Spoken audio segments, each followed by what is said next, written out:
Bible story: Paul survives a shipwreck.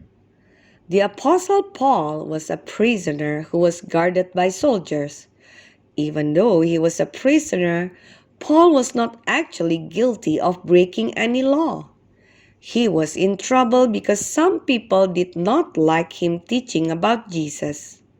Some Jewish leaders in Jerusalem had become so angry about this that they told lies about Paul and even tried to kill him.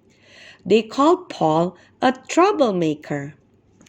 The Roman officials did not like it when people caused trouble, so they arrested Paul.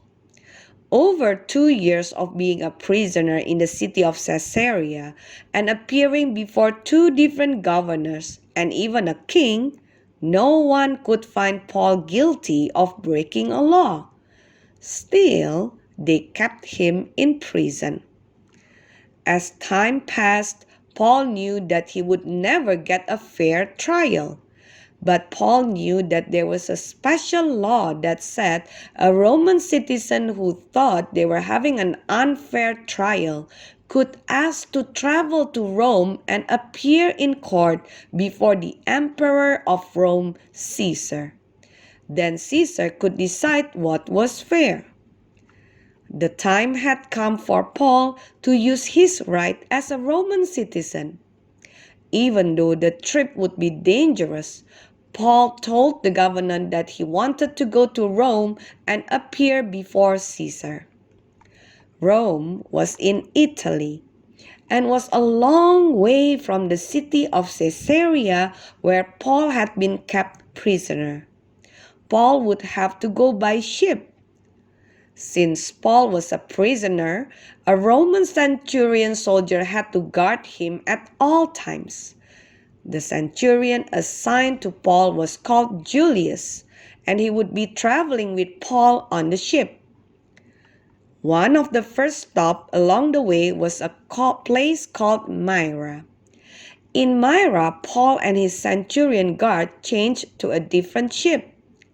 Soon after this, the seas became very rough, and everyone was becoming nervous.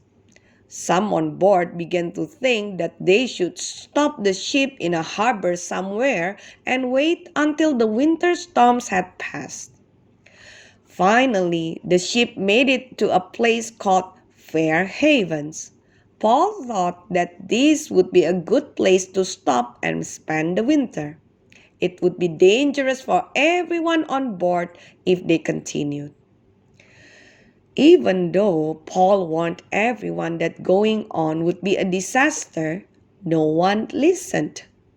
After all, Paul was not in charge of the ship. He was just a prisoner. The owner of the ship, the pilot, and others agreed that they should try and sail to another port nearby called Phoenix. They thought the ship could make it through the storms, so they set off.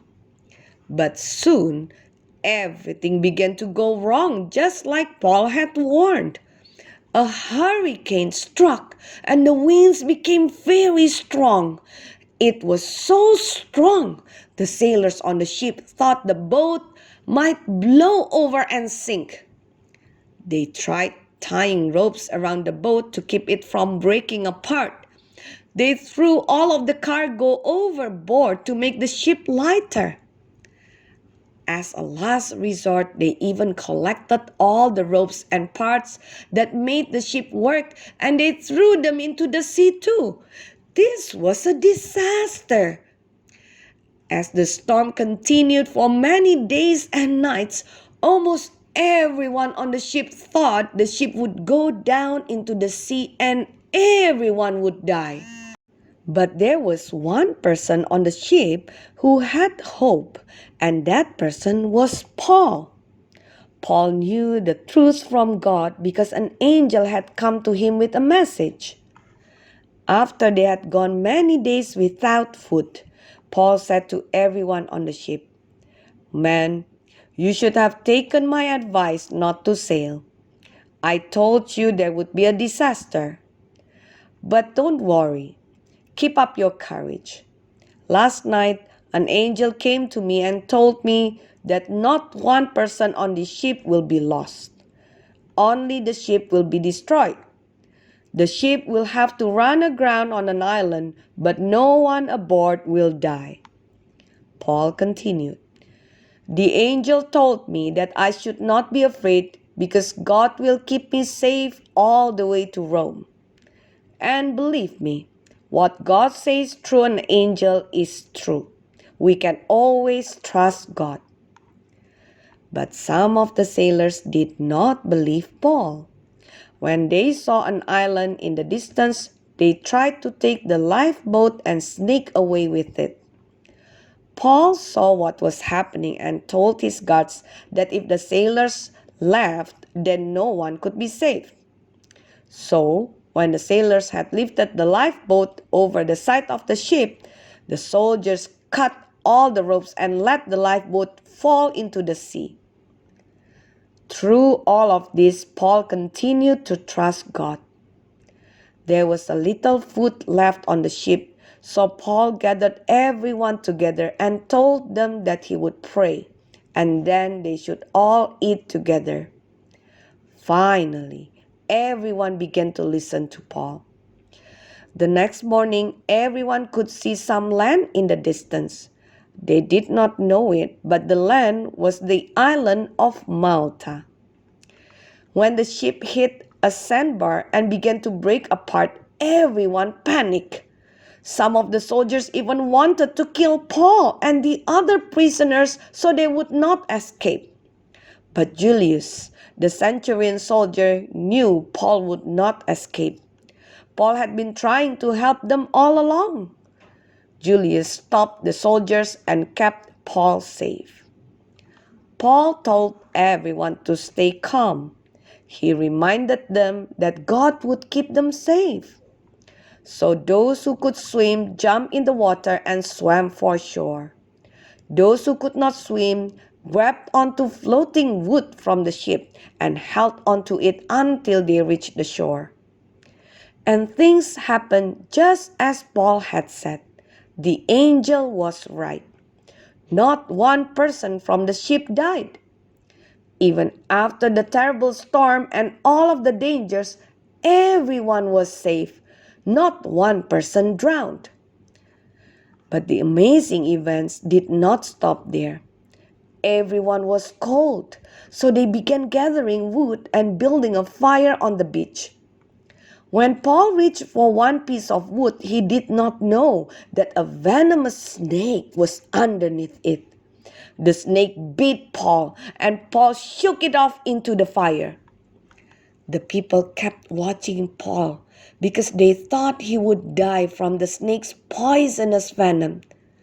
That is what had always happened when people on the island were bitten by this type of snake. But Paul did not die. He was not even sick. Everyone was amazed at this miracle. The people on the island of Malta took care of Paul and everyone on the ship for 3 months. During that time, Paul did other miracles in the name of Jesus. He healed an official's father from a fever and cured many other people from their illnesses. Through all of this, everyone got to hear about Jesus and know that he is the Son of God. Finally, the time came for the centurion and Paul to leave the island of Malta and head for Rome. The people of Malta gave them food and supplies and said goodbye. An angel told Paul that he would arrive in Rome safely, but the angel was not the first to say this. Almost 3 years earlier, Jesus himself had come to Paul's prison cell in the night to tell Paul that he would be going to Rome to tell the people there the good news of Jesus. After stopping in a few more places, Paul finally arrived in Rome. The trip had been very long and dangerous, but Paul trusted what Jesus had told him. Paul remained strong and had always known that he would make it to Rome safely. And he did.